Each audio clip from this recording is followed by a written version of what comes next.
Hello, lovelies. Esther here, filming from Mexico, where I've been since shortly after I finished my annual Buddha's Enlightenment commemoration retreat.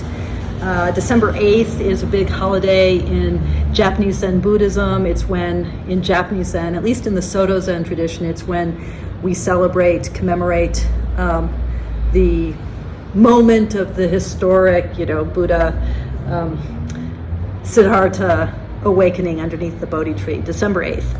And so that week that includes December 8th is always the time of our retreat. Shortly after that, I came to Mexico.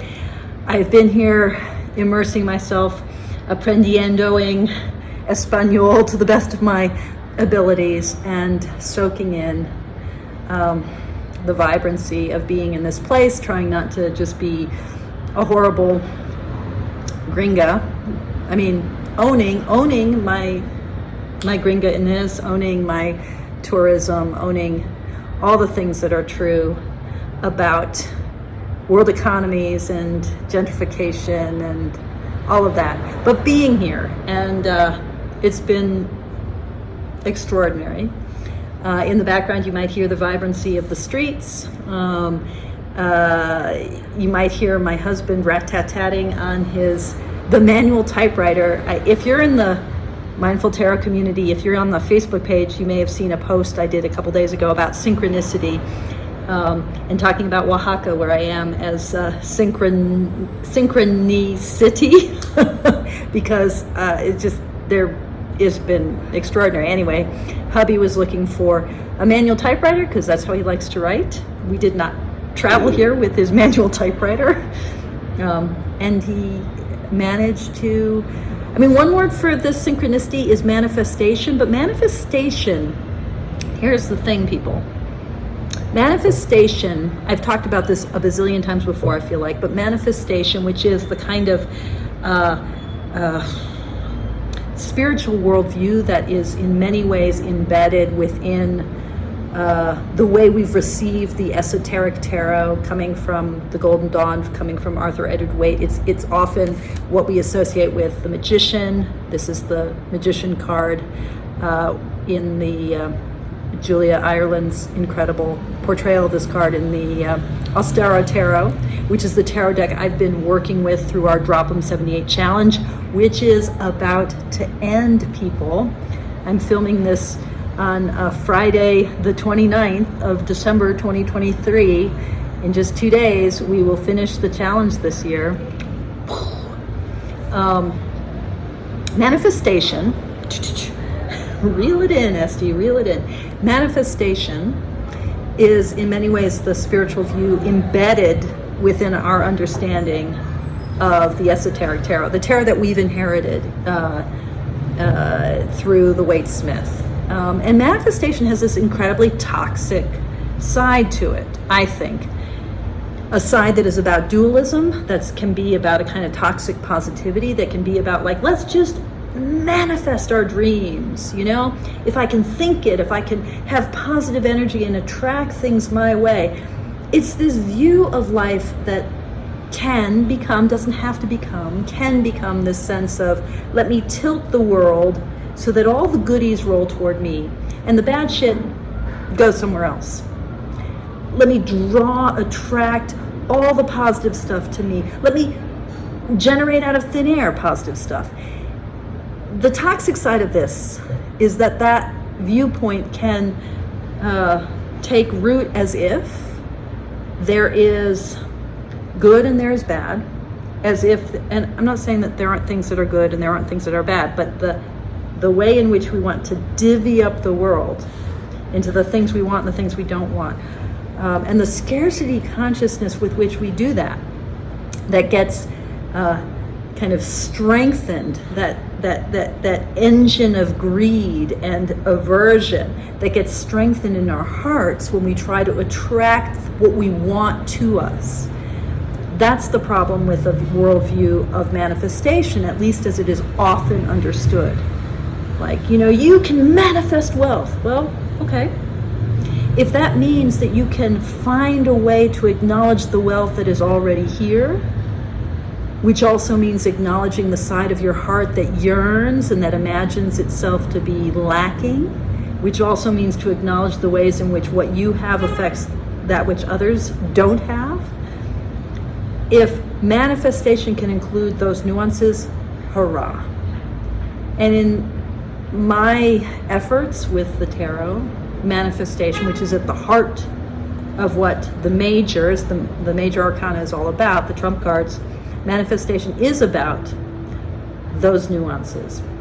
Now, I started this whole digression by talking about synchronicity, because in many ways, what I think manifestation, as I understand it, what it's really about is synchronicity. It's not about manifesting anything, but acknowledging the ways in which everything is interconnected and feeling into those connections, giving ourselves up to those connections.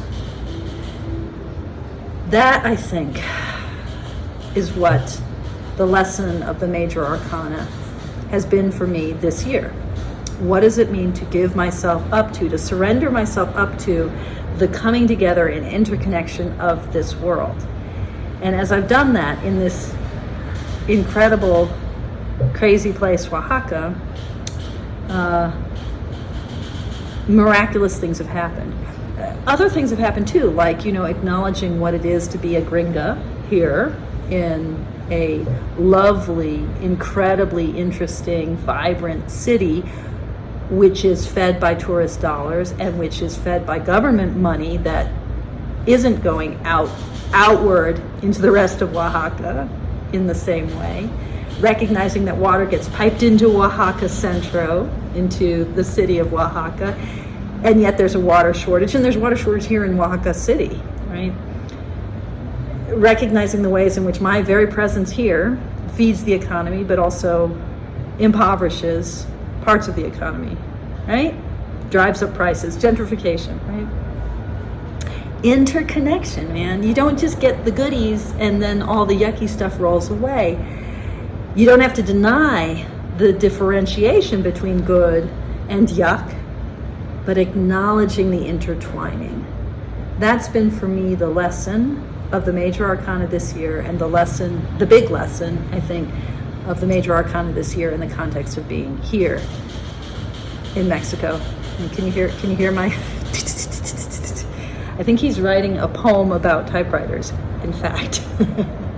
There is something striking about the typewriter. As I was sitting on my meditation cushion during Rohatsu retreat, the retreat of the Buddha's enlightenment, I was also uncovering for myself in my moments when I'm supposed to be centering in my practice, and of course all the ideas, all the creative juices also flow in those moments, as well as all the neuroses and all the crap and all the craziness and all the other stuff, right? Everything flows in those moments. As I'm sitting on my cushion, I realized that the tarot, in all of its 5 suits, is really teaching us these kind of central paradoxes of a human existence. And this is the paradox that in the major arcana is the relationship between the fool and the world. The paradox of what it means to be kind of this empty blank slate, riding into the light perhaps, shoelaces untied, not grounded at all, no feet on the ground, bare and free, with nothing to support us. And how at the same time we are this, we're also this. We're also the whole entirety of the world. In the traditional iconography of the tarot, this is the relationship between the 0, the O, the empty, husband coughing, the empty cipher that is the number of the fool, the 0, and the round mandorla, sort of oval shape of the wreath that surrounds the world dancer and the moon. How self in its aloneness, in its emptiness, becomes everything. We are nothing because we are everything. That's the central overriding cosmic paradox of the mandala of tarot. That our emptiness, and in a Buddhist sense, that emptiness is the truth of our interconnection, our interdependence. It is synchronicity. Everything is all connected all at once. That's how meaning arises. The very fact that everything is connected all at once also means that any one thing in isolation is not a thing. There is nothing in isolation. We are everything because we are nothing. That's the central paradox of the tarot, and it's a paradox that I think plays out in every suit, not just in the major arcana, but in all 5 suits, in slightly different ways, in ways that give the flavor to each of the 4 minor arcana suits. That relationship between nothing and everything, between emptiness and absolute abundance. See, we don't have to manifest abundance, it's already here, but we can't, sidebar, but we can't deny the emptiness of the single isolated self, right? Synchronicity. So in the suit of Pentacles, right? In the suit of Pentacles, if you think about a card like the 5 of Pentacles, with its, and I think 5s, the 5, that Roman numeral V, it's always the pivot card, right? It's always the card where things tip, where there's conflict, where there's a sense of perspective, where there can be above and below, where there are hierarchies. If you think about the traditional image, say, of the Hierophant, the 5th trump, with the Pope in his strong, powerful position and his 2 minions below, which is kind of an inverted V, that Roman numeral 5. The 5 cards in each of the suits really gets at the paradoxical weight of those suits. So the 5 cards in each of the minor suits. So the 5 in the Pentacles, right? This image in the traditional, say, Waite-Smith deck, the image of being outside, right? Well, the golden light inside, that sense of have-nots and haves. I think what the Pentacles are telling us, the central paradox of that suit is we lack because we have everything. We have it all because we give it all away. If you think about where things go with the 10th Pentacle, with the image of the patriarch and his children and his children's child, that sense of the generations of legacy. We have everything because we give everything away. We have nothing because we have everything. We have everything because we have nothing. Lack and abundance are interconnected. If we move from the Pentacles to the Wands, and you think about the combative energy of the 5 of Wands, and the Wands themselves as the suit of encounter and engagement, there's a kind of, city noise.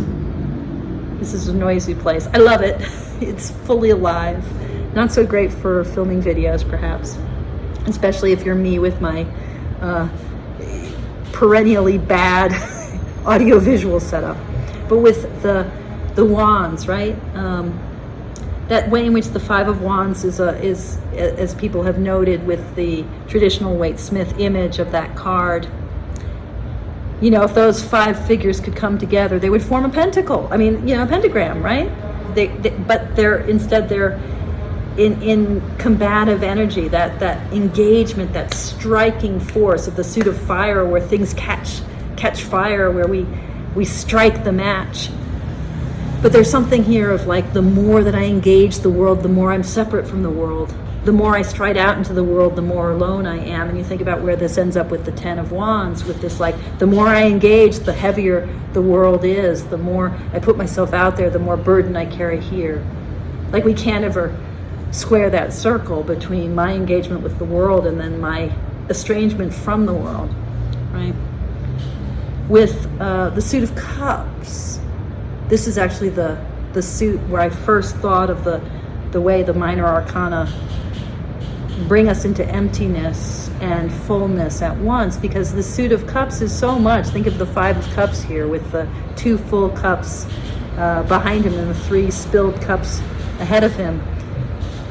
We feel empty because we're full. We feel full because we're empty. That sense of being interconnected to the world, that 10 of Cups, beautiful family under the rainbow. We are so full because we're empty, because alone I'm nothing, right? Alone, there is no alone in truth. If I try to isolate myself like the figures in the Wands, if I try to do it alone, I am alone. nothing happens. The more I engage, the more I lose. And in fact, that idea of losing is the centerpiece of the swords, the suit of ego and victory, right? The more I win, the more I lose. Think about the Pyrrhic victory imagery in the 5 of Swords and then the 10 of Swords, like, at the very end of that arc that the suit describes, at the very end of that arc, I've won everything because I've lost everything. The ultimate victory is complete loss, ego death. So these paradoxes, right? We are completely interconnected. The world right now is fucking crazy. And, I have moments where I'm just really afraid of what 2024 will bring in the United States. We've got all of our craziness, all the shenanigans that are ongoing. Who knows what will happen with our elections in November? The world seems to be getting more unstable in all sorts of ways. The climate disasters seem to be racking up more and more. So there's a lot to be afraid of. But what gives me such joy and hope for this new year is the recognition that we actually really aren't alone. We really are greater than any single human life. We really are interconnected. And that interconnection is what gives us strength, and what means that we are bigger than any single problem we think we must fix. So let's all of us lean into our bigness, lean into our community, lean into our togetherness, lean into our hearts, lean into each other. I thank you all for your practice. Probably the next time you'll see me in this video forum type situation is me talking a little bit about my Wheel of Fortune, my Wheel of Life for the year, which I'll be casting with my Mindful Tarot certificate cohort on Sunday the 31st. And if you're on the Facebook page, we'll be posting those images, and I'll be posting a video as soon as I can talking about my Wheel of Life for 2024. And if you're interested in the Wheel of Life in that kind of mandala and how that works and what it is in a mindful tarot context, I'll try to remember to put some links to my other Wheel of Life videos below. Blessings to you all wherever you are. May you be healthy, happy. May you be loving. May you feel love. May you be well. May you be strong. May your community support you, and may you feel that support and give to that community. And as always, thank you so much for your practice. Blessings and Happy New Year.